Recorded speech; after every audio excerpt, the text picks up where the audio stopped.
Bonjour, donc je m'appelle Hervé, je suis en deuxième année en école d'ingénieur à AgroParisTech. Donc après avoir eu 18 au bac de mathématiques en S et 15 au concours AgroVéto, j'enseigne maintenant cette matière, donc les mathématiques, chez tuteur privé et on va aujourd'hui vous parler des probabilités.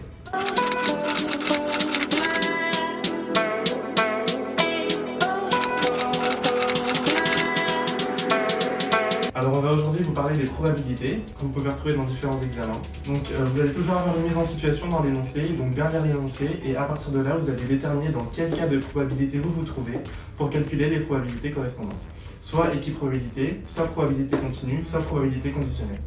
Le premier cas, c'est les cas d'équiprobabilité. Donc dans votre énoncé, vous allez toujours retrouver des mots du type au hasard, des noms truqués, boule indiscernable ou touchée qui vont vous dire bah là je suis dans le cas de l'équiprobabilité, donc pour calculer mes probabilités, j'utilise cette formule.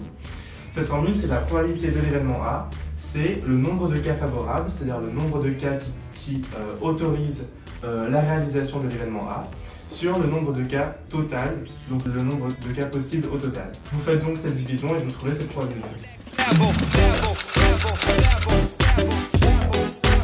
Deuxième cas, les probabilités continues. Les probabilités continues font intervenir des fonctions. Vous allez avoir une fonction f, donc une première question, ça va être montrer que f est une densité de probabilité. Comment est-ce que vous faites? F est une densité de probabilité si trois conditions sont réunies. F est continue sur son intervalle, f est positive sur son intervalle et l'intégrale sur r ou sur l'intervalle de f de x dx est égale à 1.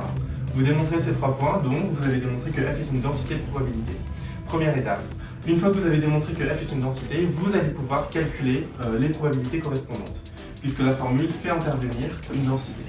La probabilité que l'événement x soit contenu dans AB fermé est égale à la probabilité que x soit contenu dans AB ouvert, ici peu importe que ça soit fermé ou ouvert, c'est égal à l'intégrale de a à b de f de x dx qui se calcule avec les formules d'intégration usuelles.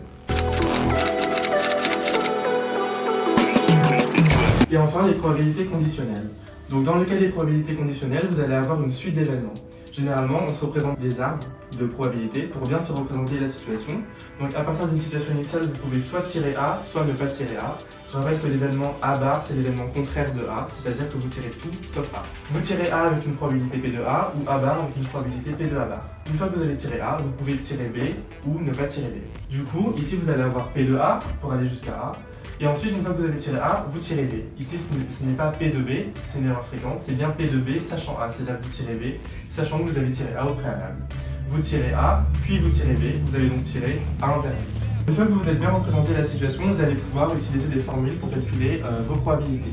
Première formule importante, c'est que P de A inter B, c'est-à-dire l'événement A puis B, ça va être la probabilité de tirer A, P de A, puis la probabilité de tirer B sachant A, P de B sachant A. Donc P de A inter B, c'est P de A fois P de B sachant A. Donc en fait, vous remarquez, vous continuez en fait le chemin de là. P de A, B et inter B. Ensuite, vous allez pouvoir calculer P de B. Donc pour calculer P de B, vous allez utiliser un système complet d'événements. Donc un système complet d'événements, ça va être ici A et A bar, puisque A et A bar forment un système complet dans l'univers.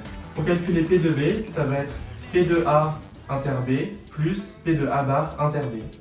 Donc en fait, vous remontez tous les chemins pour aller jusqu'à B. Et ensuite, donc ici, P de A inter B, c'est P de A fois P de B sachant A. Donc en fait, vous utilisez ici la formule des probabilités totales que vous décomposez ensuite grâce à la formule précédente et vous avez votre probabilité finale. Donc j'espère que ce cours vous a été utile. Donc n'hésitez pas à réserver un cours avec moi sur tuteur privé.